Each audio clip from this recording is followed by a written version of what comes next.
Alors Cap Conseil est un bureau spécialisé en accompagnement des entreprises en stratégie durable et notamment en reporting non financier depuis 10 ans.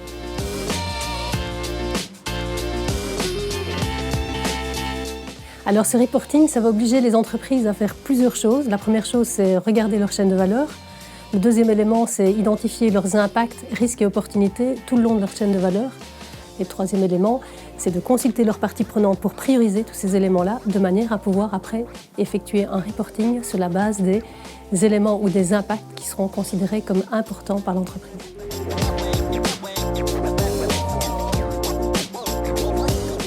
C'est surtout les grandes entreprises qui doivent effectuer ce reporting, mais ça a fatalement des conséquences sur les plus petites, puisqu'il y a des éléments qui seront liés. Et puis il faut certainement profiter de ce qui est mis en place au niveau de ces directives pour avancer au niveau de la stratégie de reporting des plus petites entreprises qui pourront aller identifier leurs opportunités et travailler là-dessus.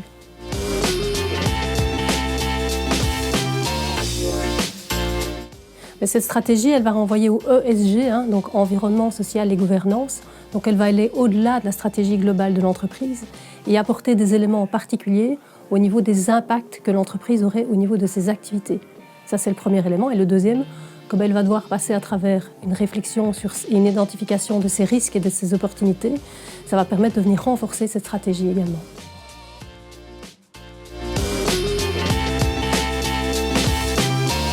Moi, je pense qu'elle peut... D'abord, ça va lui donner, pour les plus petites entreprises, beaucoup de petites entreprises n'ont pas obligatoirement déjà une stratégie.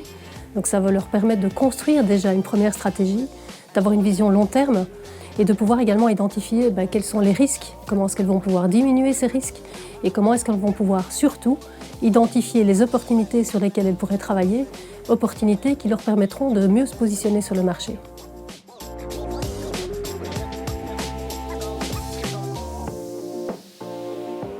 Alors on est en train de travailler avec MBuild sur un projet qui permettrait d'aider justement les entreprises de construction en leur donnant dès le départ une chaîne de valeur générique, des impacts, risques et opportunités que sont les éléments obligatoires précisés par la CSRD, impacts, risques et opportunités génériques par rapport au secteur de la construction, ce qui leur permettra après de faire des choix et de pouvoir prioriser ces impacts en fonction de chaque entreprise.